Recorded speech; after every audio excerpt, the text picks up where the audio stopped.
Description du Road King RK CB. Dans le fond, c'est mon remplaçant, comme j'ai dit à l'accueil, du Cobra 29. Parce que le Cobra 29, il évolue moins bien que d'autres compagnies et ils ont des troubles techniques en intérieur. Ils ont moins de force.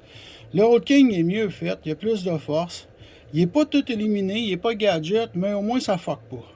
Fait que le Road King, son microphone, il est rendu électronique. Fait que c'est un micro qui est plus performant, puis qu'en plus de ça, il va arrêter de fucker au bout d'un an. Cobra, ben, ils ont encore un problème de 4 pins. C'est qu'il y a du courant dans le micro, puis ça fait... Le micro, il va s'user plus vite. Fait que à ça, les CB qui sont plus électroniques, ben là, il y a moins de courant qui s'en va dessus ton piton quand tu te lances le PTT, puis ça fait que le CB va durer plus longtemps. Comme dans n'importe quoi qui soit camionneur, il y a le même format que le Cobra 29, puis il y a pratiquement les mêmes pitons. Il y a le vérificateur d'antenne dessus, il y a sa braquette dans le plein milieu, à la même place, la même position.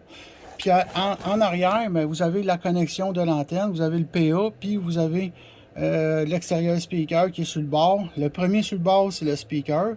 Les truckers, quand ils changent ça dans un tiroir, puis qu'ils enlèvent le vieux, le premier sur le bord, c'est le speaker. Puis vous avez votre connexion aussi qui est comme deux pins plus proches. Tu fais attention pour ne pas le brancher à l'envers parce que sa boucane peut sortir. Fait que avant de l'enligner, ferme le courant de ton char, de ton camion.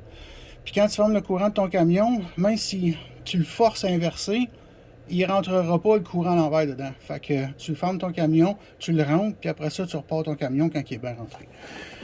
Pour la description des pitons, c'est comme le Cobra 29.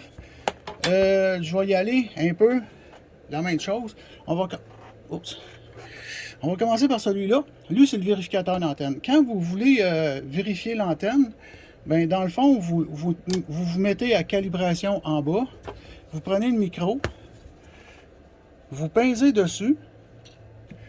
Puis là, avec ce piton-là ici, vous allez l'ajuster. Vous ajustez votre aiguille au maximum, puis après ça, vous la remettez à SWR. Puis quand elle ne bouge pas en tout comme ça, c'est parce que vous êtes à 100%. Ça, je l'explique tellement souvent, puis je vais le réexpliquer tout le temps. Le vérificateur d'antenne, c'est pour vérifier si ton antenne est correcte. Puis naturellement, elle vient rouge, mais elle, il ne faut pas qu'elle vienne rouge. Quand elle vient rouge, c'est parce qu'elle t'a dit que tu as une erreur d'antenne. Fait qu'il ne faut pas que tu aies une erreur d'antenne. Il faut que quand tu transmets, elle vient rouge, mais pas l'autre. Après ça, on le remet en haut. SRF, ça veut dire signal, puis radiofréquence, c'est pour voir ton aiguille monter au maximum quand tu vas parler. Si tu pinces sur ton piton, puis ton aiguille, elle ne monte pas quand tu pinces sur le piton, c'est parce que ton CB fait défaut. C'est sûr qu'il faut que tu te rassures qu'il soit bien à CB PA. Il ne faut pas qu'il soit à CB, à PA, je veux dire. Il faut qu'il soit à CB. Le deuxième piton, c'est NB-ANL. Le NB-ANL, ça veut dire Noise Blanker NB. NB puis ANL, c'est un filtreur qui est dans le CB pour enlever ton bruit de fond. Surtout aujourd'hui avec les nouvelles lumières OLED, puis on a de plus en plus du bruit dans la rue à cause des interférences des caméras, etc. C'est tout le temps on. Tout le temps on. Ah. Tu vois-tu la différence? Il n'y a plus rien. OK? C'est sûr que quand ton antenne est branchée dessus, tu en as plus, là. Fait que tu le lèves en haut, tu restes ça là. Ça, c'est ton intensité de lumière, on s'en sert, tu mets ça au bout. Le canal 9, naturellement, c'est 40 canaux. Tous les CB, c'est 40 canaux AM. Président, ils font des nouveaux CB AM, FM, mais le monde public, c'est sur l'AM. Fait que veut pas, ici, c'est 1 à 40. Le high cut, je le fais gricher. Le high cut, c'est plus clair ou plus sourd. Fait que, naturellement, le CB, c'est bon quand c'est clair. Tu le descends en bas, puis that's it. Tu le descends en bas. Quand quelqu'un te parle, il faut que ça soit clair. Fait que tout ça en haut, c'est deux là en bas. Après ça, vous avez, mettons, le niveau de votre squelch, vous le levez jusqu'à temps qu'il arrête de gricher. Mettons, je me mets au canal 20. Là, j'ai un signal. Bon, ben là, mettons, c'est ton bruit de fond. Là, tu lèves ton piton jusqu'à temps que ton bruit, il arrête. Sinon, ben, l'RF gain, c'est ta densité de réception. C'est de la force de réception. Quand ton bruit de fond, il monte à moitié, hein, tu peux descendre ton bruit de fond avec ton RF gain environ au quart. Tu le descends un petit peu, environ au quart. Fait que là, ton squelch, il va être plus vers 10-11 heures. Ton squelch va mieux travailler quand ton bruit de fond il est aux 3/4, que si tu le mets au bout et tu as plein de bruit de fond, ben là, le CB il a de la misère à bouger quand quelqu'un va parler. Là. Fait que là, tu le descends jusqu'à temps qu'il soit au quart. Puis tu mets ton RF gain, ton squelch moins haut, vers 10-11 heures maximum. MyGain, ça le dit. Cobra, le terme du micro, c'est le gain du micro, veut pas. Eux autres, ils l'appellent dynamic. C'est un maudit terme un peu bizarre, là, dynamic. Il y a le mot mic dedans, ça veut dire que c'est la force de ton micro. Tu mets ça dans le fond. Parce que sinon, si tu mets ça moins bas, ils t'entendront pas quand tu parles. Tu le mets au maximum.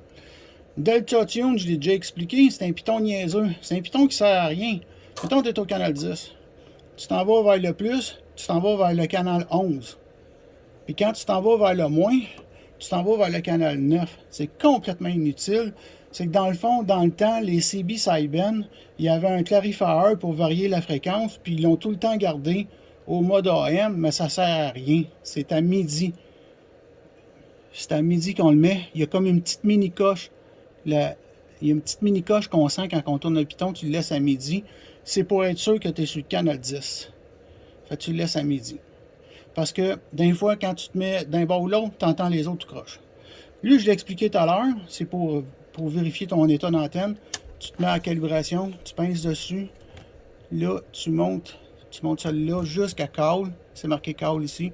Puis après ça, quand tu te mets à SWR, il ne faut pas que ça bouge. Tu remets ça en haut. Lui en haut. Fait que ça, c'était la description du Rode King en 2023. Parce qu'il est plus fort que le Cobra. Il fait moins défaut. Puis le micro, il est électronique. Il y a une grosse différence. Ça fait pas défaut. Fait que c'est le même format qu'un Cobra 29. Ici, le spécialiste du CB au Québec.